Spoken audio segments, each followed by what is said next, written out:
السلام عليكم اخواني واخوات. كنت جاي اقلب فيديوهاتي بامان الله واكتشفت انه اني للان ما عندي مقدمة. هو طبعا حتى خاتمة ما عندي، كان عندي خاتمة بس ضاعت. يمكن انا اليوتيوبر الوحيد اللي ضايع الخاتمة مالته. المهم فكرة مقطع اليوم اجتني لما كنت اقلب بالتيك توك بامان الله وشفت هذا المقطع. يا خرابي، هو في بيوت بالحلاوة دي في البوها البلد؟ ده قصر مش بيت. الحقونا يا لهوي. اول ما شفته قلت لا، هاي اكيد عندها قدرة تصين دي مثل مسلسل ذا بويس، وفوقها عربية، يعني هي هاي البطلة المنشودة اللي كنا ننتظرها. بحثت بالتيك توك اكثر وطلعت لي فيديوهات اكثر الها، والفيديو هذا بالذات صراحة صدمني. عسلامة يا حاجة، تعرف شو معناتها ذكاء اصطناعي؟ اي نعرف، ينجم يردوني كيف ترانسفورمر.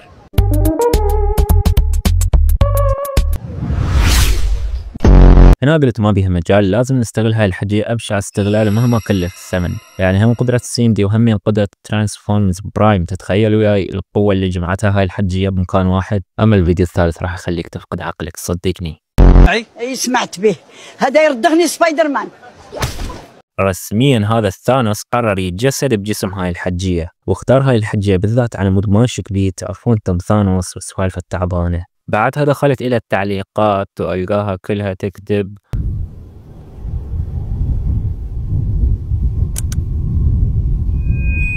ذكاء صناعي ذكاء صناعي. غسلت عيوني حتى أتأكد إنه كلامهم صحيح، وفعلا بعد التركيز اكتشفت إنه كلامهم صحيح للأسف. والسالفة كلها إنه شركة جوجل نزلت ذكاء الصناعي يقدر يحاكي الواقع من ناحية الجودة، الأداء وكل النواحي. قلنا ما نميز بين الواقع وبين الذكاء الاصطناعي. تخيل بعد منه هيك ممكن فجأة يوصل لك فيديو لوجهك وصوتك وانت جاي تعترف بجريمة. ومن هنا تبدأ نظرية المتواضع. حسب نظرية إيمو الذرية، ما ادري ايش دخل الذرات، اتوقع راح يجي بالمستقبل مثل الهوية الالكترونية. تستعمل هذه الهوية في حالة قام الناس بإنشاء فيديو مزيف عنك بالذكاء الاصطناعي. يعني في حالة تستعملوا وجهك في فيديو ذكاء اصطناعي ما راح يقدرون، او التطبيقات راح تحظر اي فيديو به وجهك من العرض، لان الموضوع صار يخوف الصراحة. خليني اشوفكم بعض الفيديوهات اللي سواها بهذا الذكاء الاصطناعي. هاي شنو مسوية؟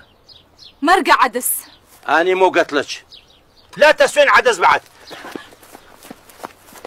وات ذا فا، شو هذا حج الشرد. والله قلت بعد هاي اللفه وال360 راح يشيل العصا ويضرب المريه على راسها لانه جابت له عدس. بس يلا نعذر نقول عنده فوبيا من العدس فكان ما مركز. يلا من فضلك عم المره الجايه اضرب هاي المريه على راسها حيل.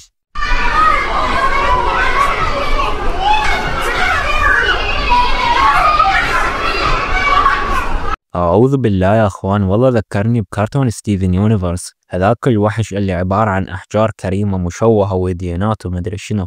بعدين الذكاء الاصطناعي كان يفكر لما سوى كتلة اللحم هاي. وترى الموضوع ما مقتصر على الفيديوهات الغريبة. قبل كم من أسبوع انتشر فيديو لروبوت يشتغل بالذكاء الاصطناعي، وفجأة بدون أي تبرير بشكل هستيري قام يهاجم أصحابه.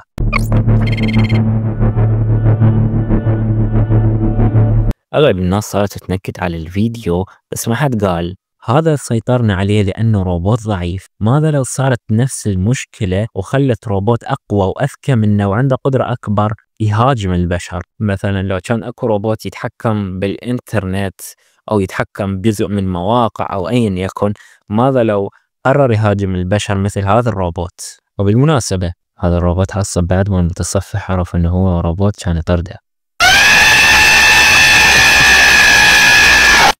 وبعدين تونا نحكي على ذولي اللي يقلدون ها. على كل، هذا مو هو الروبوت يهاجم البشر. قدامكم فيديو لروبوت يسوي نفس الشيء.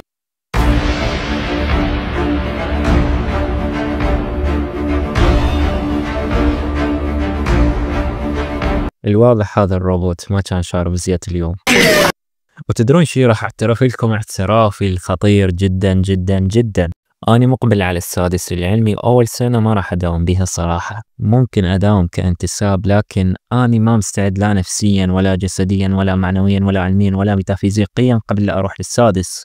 أكيد عبالكم ممكن أترك اليوتيوب لما أروح للسادس مثل كل الناس، لكن صراحة أنا مفكر أسوي لكم سلسلة كاملة أسميها رحلتي في السادس طم طم طروت. وراح يستفاد منها كل البشر. شنو المشاكل اللي راح تواجهني، شلون اتعامل وياها، شلون راح اعالج الفشل، الاكتئاب، شلون راح انجح، الله اعلم شنو راح يصير. المهم كل شيء راح اشاركه وياكم باذن الله. واذا تسالون عن التخصص اللي انا اريده، ممكن راح تقولون اوه يريد يروح طب ويساعد البشر وياخذ وظيفه ممله روتينيه، لكن لا، ما راح اروح اي شيء من هذا. راح اروح ذكاء صناعي حتى اخرب البشريه. والله لعلمكم لاسوي لكم فيديوهات تدمر العقل، بس صبروا لي. وطبعا هاي بس الخطوه الاولى، بعدين راح اصير عالم شرير واسوي جيش من الروبوتات احتل بيه العالم واعيش بالمريخ. الجزء الاخير شوي بمبالغه، بس الباقي حقيقي وراح تصدمون. ولا تحسبونها سهله، ترى معدل لازم 97 وفوق، بالاخص بالعراق. الموضوع حصري. وانت اكتب شنو تريد تصير بالمستقبل بعد 5 سنوات، راح اخلي قلوب على كل التعليقات،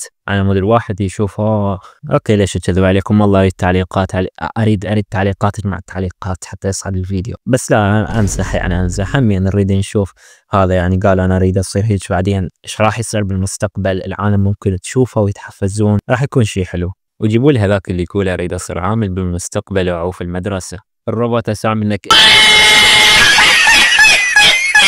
واللي يسألني ليش تريد الذكاء الاصطناعي بالذات، من غير انه انا احب فلينت لوكود، بس الذكاء الاصطناعي هو المستقبل والحاضر حرفيا. شنو فائدة مصممين الصور والذكاءات الاصطناعية تصمم بثانية واحدة وببلاش؟ شنو فائدة المبرمج والذكاء الاصطناعي يسوي لك شغلة وتطبيق كامل بثانية واحدة؟ وهم لا ترفعون معنوياتكم، ترى ممكن حتى معدل 50 ما اجيب، بس خلينا نقول هذا حلمي او شغفي او ايا يكن. واخر شيء اريد اشوفكم ويالي اليوم. اكو ناس يسوون فيديوهات ماكو صراحة وصف سيء كفاية، كل شيء ممكن اقوله قليل بحق هاي الفيديوهات.